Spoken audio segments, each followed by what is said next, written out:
Okay, so I've been working on getting the box out of the truck. A lot bigger project than I thought it was going to be as far as getting it out, mainly due to the fact that there's not a whole lot of space. If you look right there, there's not a whole lot of space behind the box from the back wall. I even cut through part of this brace a little bit with my circular saw. And into those 2x4s isn't a big deal because it's wood. I just don't want to dull up the blade on my circular saw. But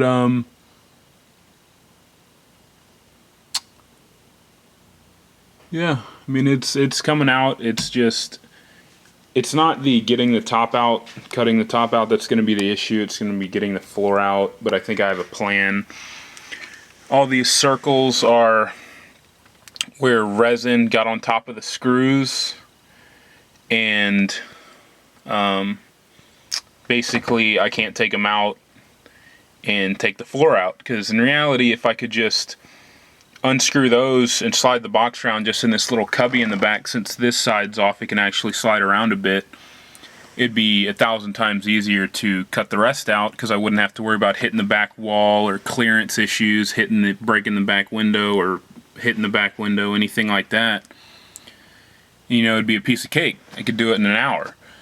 But without being able to do that, what I think my game plan is to get like a 1-inch hole saw and basically drill through, cut a hole through the bottom of the box around each one of these screws on both sides to see if I can maybe pry up the box and shift it away, and then deal with the little nubs later on when I take the actual platform floor off, which is under this. Try and make it a little more manageable. But all my DeWalt stuff has been doing pretty good.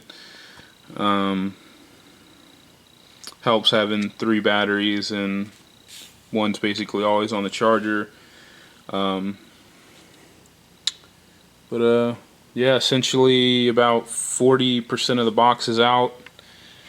In reality probably a little over half, but the front was easy work, the back's the hard work. So I'm gonna try and cut right across there, try and fit into that little gap between the 2x4s and the back brace, so I have a little blade clearance on the reciprocating saw.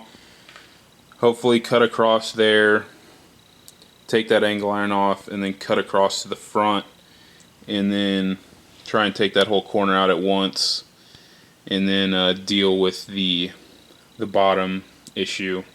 So it's coming along though. Once I get all this stuff out, I've got some got to rerun all my speaker wires, rerun my 4-gauge to my mids and highs amp in the console, rerun my relay positives. There's still CCA in the truck, and I want to get rid of all of it. I don't like using CCA for too long. I generally replace it, and then I'd rather just replace it with oxygen-free copper and not have to deal with it again. So other than that, I don't need the light anymore. Other than that, of course I locked my toolbox. I think I've got the key right here though. Yeah.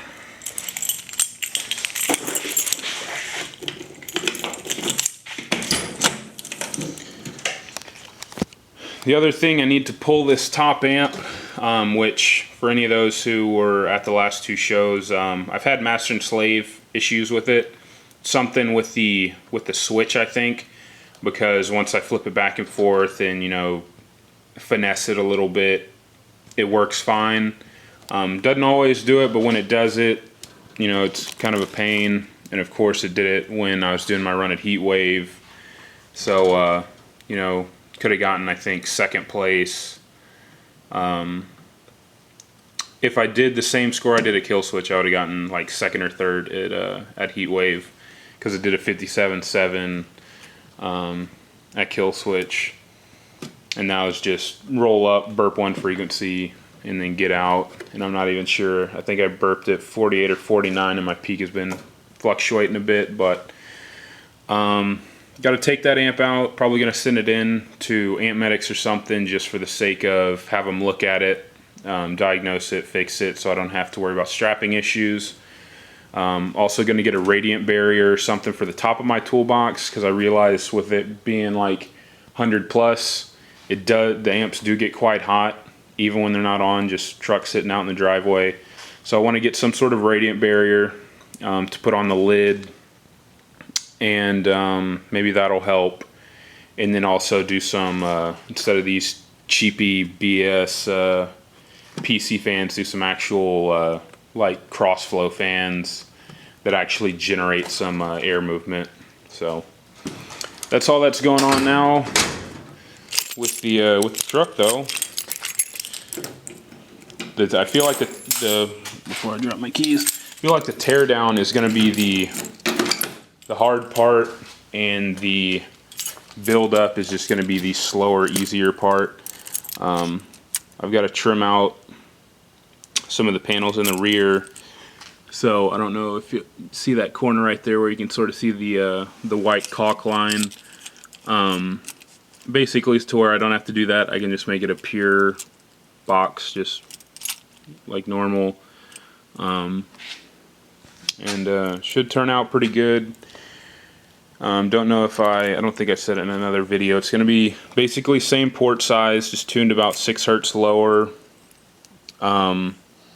Driver side port, 4 subs probably slanted a little bit, give it a little aesthetic sort of appeal rather than just 2 on top of 2. Do some sort of cool outer flush trim bit sort of thing maybe. And just all in all, just trying to make it a clean looking wall.